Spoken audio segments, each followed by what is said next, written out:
can an American film company adapt a Japanese anime that is so close to everybody's heart and really do it justice and bring it to a big screen in live action form? Hi, my name is Kyle, and that is exactly what we are going to talk about today, because today we are going to talk about the 2017 Ghost in the Shell.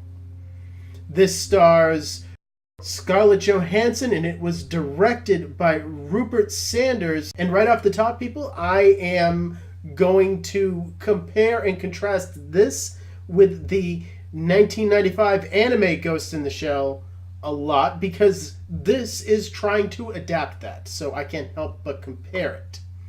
I'm going to start with what actually works here, and what does work are the visuals, really.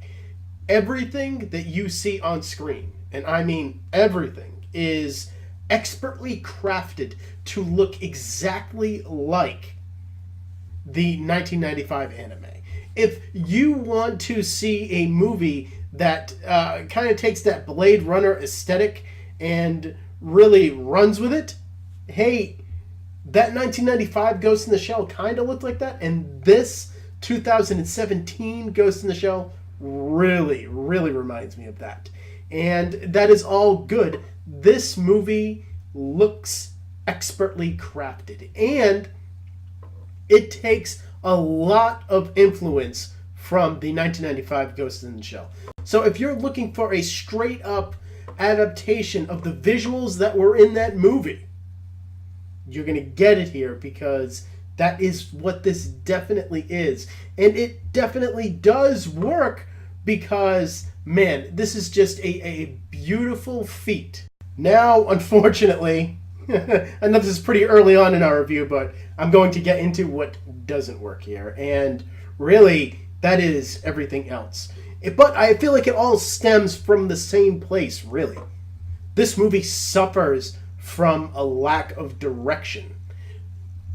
Now, Mamoru Oshii, in 1995, had a very clear vision of what he wanted his Ghost in the Shell to be. And the philosophy and just the philosophicalness of that movie all fit within what he was showing you on screen. Rupert Sanders, either he doesn't have that same ability, or that's not really what he focused on, because that is clearly not here. They do try, but they fail hard, and they take a swan dive hard into the ground on it, because it just comes across as sloppy. All of the philosophical nature of the 1995 Ghost in the Shell is here, but they have just told it to us in expository dialogue all throughout the movie. And really, that 1995 version left a lot for you to just infer, and for you just to it just leaves a lot more for your imagination than this film does. This film wants to spell everything out for its audience, and it comes across as not being as philosophical, even just because of the fact that it is straight up just telling you this happens, this happens, this happens, this means this means this, this means this. And it is done in such a sloppy way. From the very beginning, with Juliette Binoche coming in as the doctor that built Scarlett Johansson. And it happens all throughout the movie. And the story of this movie really hasn't changed. So we are still dealing with the character of Major as our main protagonist. She still works for Section 9, and Section 9 is still getting hacked. And they're not getting hacked in the same way, but they are still getting hacked and attacked. But this time it is by Kuze, and Kuze is played by Michael Pitt. I feel like he did a very good job in the movie, but you know, just because he's a program, they make him stutter like Skrillex did his dialogue for him, but he was pretty good in the movie. But across the board, the acting in this movie is very stiff and not in a good way. Not in a way that these characters are all cyborgs and they have no emotion and that whole thing. No. I'm not buying that in this. These actors all feel like they suffer from just a lack of direction. They don't know what the hell to do. And Scarlett Johansson is actually one of those characters. I feel like either she didn't watch the 1995 Ghost in the Shell, which, I doubt that she did. But if she even did, I doubt that she got it, because here it just feels like she does not understand the character and she does not understand the world that she lives in. She is suffering from a lack of direction, and she doesn't know how to play the character that she is portraying on screen. And the same thing goes for the guy that's playing Bato here. They don't really go, they kind of go for the same kind of relationship, but it doesn't feel as impactful. That scene where she undresses around him, that was in the 1995 film, I felt had such emotional weight to it and told you a lot about the characters. Here, that scene is stripped, and I feel like some of their relationship is stripped in this movie. The whole thing with her being more robotic than him, and him noticing that, and him processing that, totally does not play here. And all throughout this movie, the philosophical nature of this entire...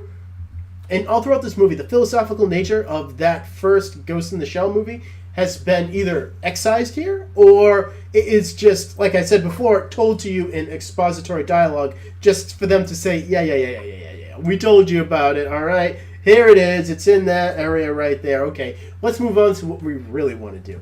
And what they really want to do is portray this much more like an action film. And so I tried to get on this movie's level as an action film.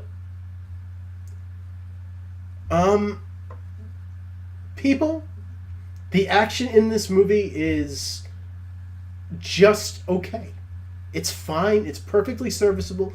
It does its best when it is really cribbing from the 1995 film, but especially whenever it tries to deviate from that, it just feels kind of lacking. The best action scene in the film actually takes place at the very beginning. Everybody's seen it in the trailer. It's the scene where the geisha walks up the wall and is all like Exorcist. But other than that, the action here really isn't anything great. It's cut to shit. There's a lot of needless cutting, and we know that Scarlett Johansson can do this action, and we've seen her do it before to greater effect. Here, I just feel like the inexperienced nature of the directing and maybe the editing really it hampers her down, and it takes her best assets and it doesn't display them to us in the best way possible. Again, I'm going to say because of that, I was just kind of going through the motions in this movie, which is a huge deal, because with that 1995 anime, that movie challenged me. That movie, like I keep on saying, on a philosophical level, that movie really challenges its audience, and it forces you to watch it more than once to really understand it and grasp it. And it forces you to meet it on its own level. This movie here wants to meet you at the level that they think that you are at. And what is that level? Well, not that bright. They don't think that we are that bright of an audience, people, because they are just going to give you all of these images in such a matter-of-fact and sometimes perfunctory way that they are just appeasing and giving us what we want, and all of the philosophical nature that was in that first film, they are just going to just throw at us in just a ham-fisted way. Nothing in this movie is better than the 1995 film. Nothing.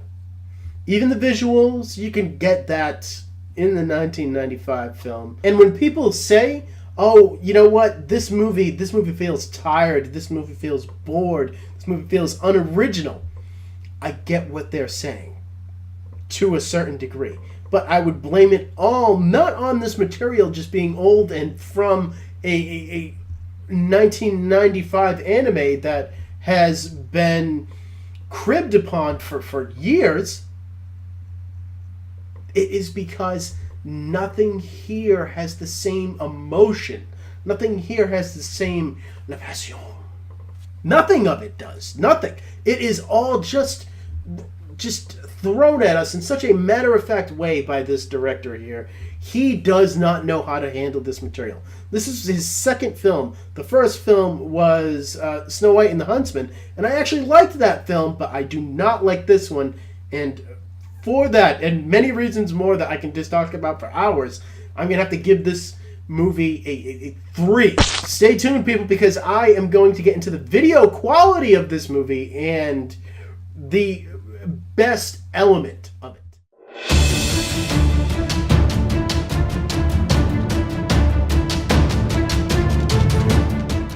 The video quality for Ghost in the Shell. I'm going to start with the Blu-ray like I always do, just because that is the format that most people are going to view this on. So, the Blu-ray quality is actually really, really, really damn good here. Like I said during the review of the movie, this is what they really wanted to focus on here, and it comes across greatly. This was filmed digitally at I believe a 2K source. And like I've said in my Kong Skull Island review and for this review, even though I am not talking about the 4K transfer, it still makes a difference on a standard Blu-ray, because this looks crystal clear and looks clean as hell and crisp. Every single scene in this movie looks so beautiful and so lush with color. It just oozes off of the screen. Depth of field is also excellent here when Scarlett Johansson crashes through the glass in that scene that we've all seen in the trailer. You really get the sense that the glass is on a whole different dimension of her character, even on the standard Blu-ray, and that totally works here. And I can't say enough about the visuals and the transfer here.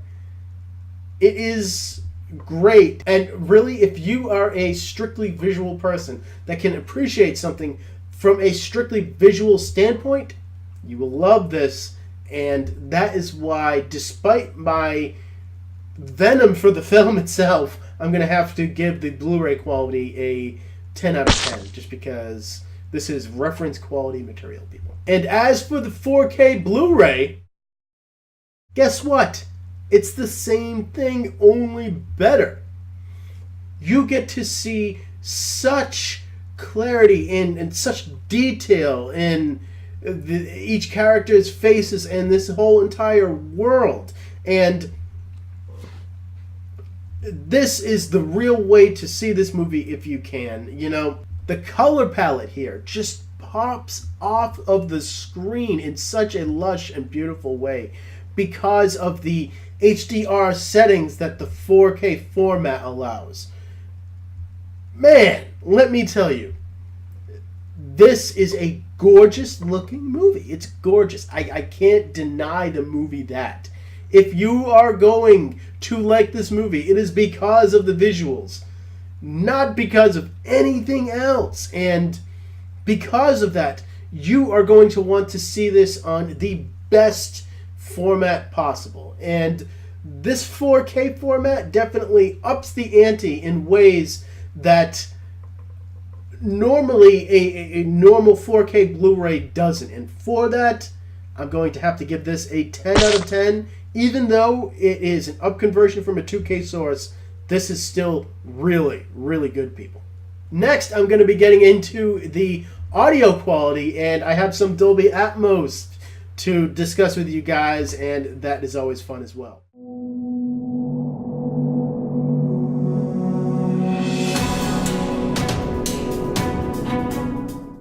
Video quality for Ghost in the Shell is really another thing that is really damn good here. One thing that I really like that sometimes these production studios do is put the Dolby Atmos on the 4K Blu-ray and on the regular Blu-ray. So if you buy the regular Blu-ray and you don't have a 4K TV, but you have a receiver that can decode it, it gives you a little bit more of an incentive to go out and buy this, and that is exactly what they do here. You can listen to the Dolby Atmos track on the regular Blu-ray and on the 4K Blu-ray. And how is it? Well, it's really damn good. I won't say it's as good as the video quality, and I won't say it's as good as the previous Dolby Atmos track that I reviewed, Kong Skull Island, but it is still really good. And starting with what I like about it, what I love most about the Dolby Atmos format, it isn't the height speakers. It is actually because all of your speakers work in better harmony with these Dolby Atmos tracks or with a DTS-X track.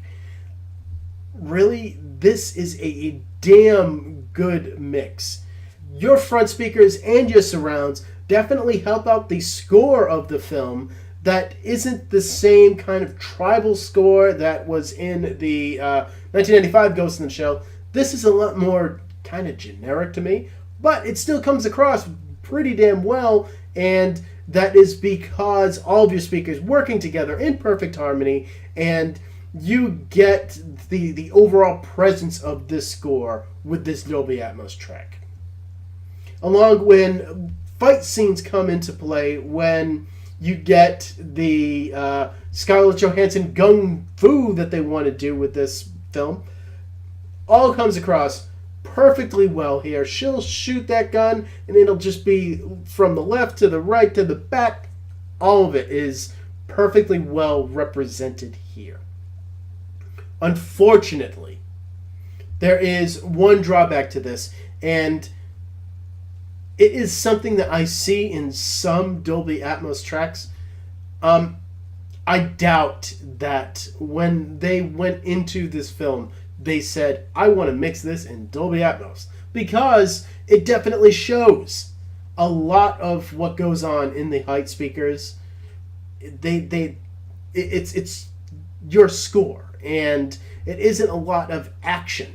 And what comes along with that is it just tends to blend in with everything that is going, that you're hearing. And there's a lot of problems that I have with that, just because those are the speakers that you want to really stand out. And it is okay to be kind of bombastic with them.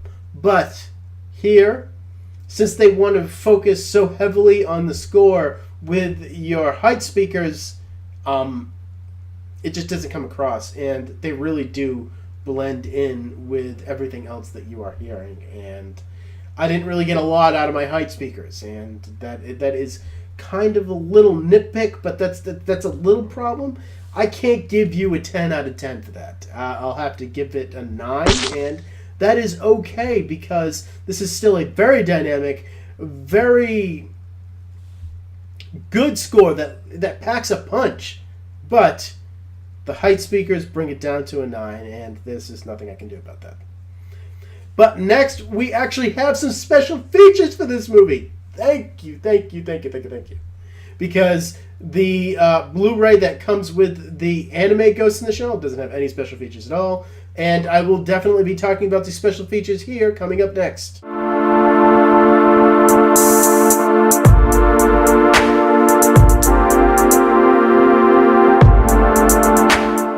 So let's finally talk about some special features with Ghost in the Shell. There's something that we want to do. There's something that we want. Some actual special features here, and we do get them with this 2017 version. We have Hardwired Humanity, which is pretty much a 30-minute interview with the entire cast. not together, but a collection of interviews with them. And it really gets, it teaches you what they think of their characters and what they did to prepare for their roles and what the movie required from them. This is your typical making of the film. They also go into a little bit of what it took to make this movie, and they really talk about the blending of CGI and practical effects here. This movie feels very CGI to me, but in a very good way, and really, this was a pretty meaty featurette that if you want to, you can sink your teeth into, and it's a shame that some of the things that they talk about don't really come across on screen. Section 9, Cyber Defenders, attempts at a featurette that goes deeper into the characters. Unfortunately, it's only like 12 minutes long, and it's kind of unnecessary. I feel like they told us enough about the characters in the last featurette, and here it's kind of redundant, but at least it's something. And then we have my least favorite featurette, Man and Machine, The Philosophy of Ghost in the Shell. I don't know why they have this here. It tries to say that they actually had a philosophy when they were making this movie, and no. It doesn't come across on screen. So just like trying to watch them pretend like it does kind of annoys me. It doesn't come across. It just doesn't come across here. But overall, the special features here were pretty decent. At least they gave us something. And that hardwired humanity definitely made me think a little bit more about this. But really, like I said, a lot of it doesn't come across in the final product. As a whole, I'm going to have to give the special features here a 3. I feel like that's fair. I mean, there's a decent amount. You might have like an hour's worth of special features here, a little bit under. And that's fine. That's kind of standard. So I'll give it a 3 just for trying. And next, I am going to get into my final thoughts on Ghost in the Shell 2017. And I'm also going to get into my final scores. We'll be right back.